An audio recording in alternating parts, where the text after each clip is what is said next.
تاخد ال 100 جنيه دي وتديني بس تورتها من اللي عندك ده.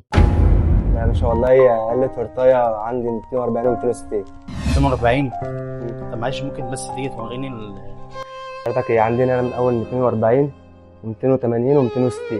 طب بص، طب انا عايز اقول لك على حاجه، امسك بس ال 100 جنيه كده ثانيه.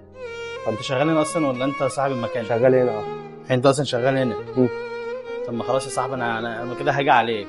انا لو حكيت لك الموقف اللي انا فيه انت ممكن برضه ايه فاهم، مش هتقدر برضه اللي انت بقدر الامكان تساعدني. والله اللي اقدر اعمله هساعدك بيه، بس قول لي في حاجه طيب ولا؟ بص انا عيد ميلاد ابني النهارده، وهو كان شايف كان من كام يوم كان في عيد ميلاد واحد صاحبه. تمام. ف... فهو النهارده المفروض اللي هو عيد ميلاده. مم. فقعد يقول لي لازم تعمل لي زي صاحبي ولازم تعمل لي عيد ميلاد وبتاع فاهم. وانا ربنا بصراحه يخليه لك والله، بس هو انا شغال هنا مش صاحب المكان. اللي اقدر اعمله لك ان انا اجيب لك اللي انت عايزه وهدفع لك الباقي ده من جيبي انا. يعني انت اصلا مش هينفع لا اعملها لك عادي، ما تقلقش. واحد يعني. طب بص. واحد والله ما تقلقش. طب بص. امسك دي كده خليها معاك. طيب طب هتعمل ايه طيب؟ عامل لك اللي انت عايزه، اختار بس اللي انت عايزه. عندك دي كلها دي.